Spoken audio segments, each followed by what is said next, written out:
Teringat ketika berdiskusi dengan mitra saya yang menceritakan bahwa dia mendrop sebuah proyek besar di Siak karena masalah financial closing atau tidak dapat dukungan funder. Saya bertanya, loh proyek Siak emangnya nggak ada strategi lain Pak tanpa pinjaman? Cari mitra gitu? Sulit cari pinjaman di zaman sekarang Mas. Demikian dia menjawab. Swasta murni kalau greenfield company sulit bergerak. Tahun kemarin bukannya ada dengar-dengar kamu ke Tiongkok cari pembiayaan? Saya mulai menyelidik. Nah ini kalau ke Tiongkok kembali ke masalah idealisme, bukan ke masalah uang. Sudah taken, sudah DP, saya balikin semua. Nggak bisa aja pokoknya. Tadinya saya berpikir dengan siapapun bisa berbisnis. Namun ternyata ketika bolak-balik ke Tiongkok, kesimpulan saya satu, demi nasionalisme saya tolak dan lebih baik nggak saya jalankan proyeknya. Loh kok begitu ekstrim banget sih bos? Saya bertanya kemudian. Begini katanya menjelaskan, saya dengan orang Cina berbisnis tidak masalah. Sekali lagi, berbisnis dengan Chinese tidak masalah. Yang saya mundur adalah berbisnis dengan BUMN Tiongkok, berbisnis dengan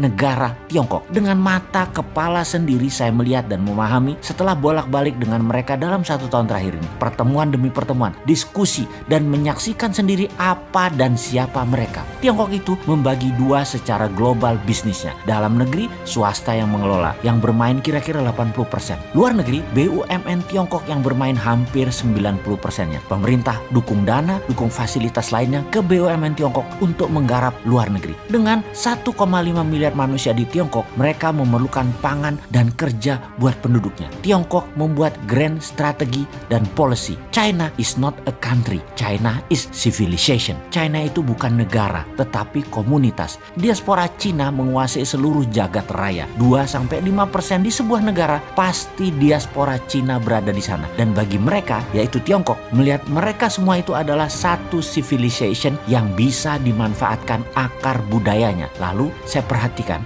semua yang kerja di luar Tiongkok, BUMN Cina, semua muda-muda, masih single, paling tua, tidak lebih 35 tahun. Target mereka jelas, karena terucap oleh pemimpin mereka. Mereka itu akan dijadikan diaspora, nggak usah pulang kalau perlu. Single, kawin dengan penduduk lokal, baik Cina diaspora atau pribumi lokal, nggak masalah. Lebih murah bagi mereka, orang-orang itu tidak pulang ke Tiongkok. Targetnya seluruh dunia, setiap negaranya akan dinaikkan diaspora Cinanya double dalam 10 tahun ke depan. Misalnya di Indonesia, diaspora populasi penduduk berasal dan keturunan Chinese ada 3%-an kira-kira.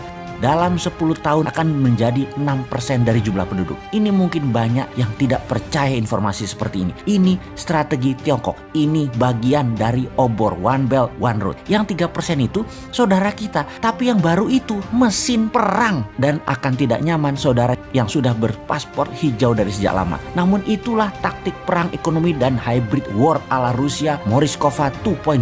Strategi ini dipakai Rusia untuk mencaplok Crimea. Negara berdaulat itu diambil Rusia. Dunia hanya bisa diam. Semua orang yang bekerja di BUMN Tiongkok di luar negeri telah mengikuti semacam wajib militer. Mereka terdidik secara militan dan militer. Dengan pengetahuan ini, saya putuskan saya tidak akan berbisnis dengan BUMN Tiongkok. Ini sama saja dengan menjual bangsa, menjual negara, menjual NKRI. Lebih baik proyek saya tidak jalan daripada bangsa Indonesia tergadai. Dan sekarang saya jadi bingung dengan pejabat yang malah memfasilitasi Tiongkok masuk. Lalu BUMN Indonesia dengan BUMN Tiongkok bekerja sama. Diaspora tadinya sebentar lagi jadi ancaman nasional. Ini soft trap. Banyak yang terbuai uang, terbuai proyek, namun menggadaikan kedaulatan bangsa. Saya miris dengan ini semua. Dia melanjutkan monolognya. Saya berharap ini semua karena by accident dalam tanda petik. Karena alfa, karena lupa, karena pejabatnya lupa, karena ketidaktahuan pejabat. Namun kalau ini by accident dengan sengaja melakukan Cinanisasi, memasukkan diaspora Cina baru, akan mengikuti juga pastinya, yaitu faham yang berbeda dengan Pancasila, faham komunisme. Menurut saya, rakyat rasanya tidak akan diam nih.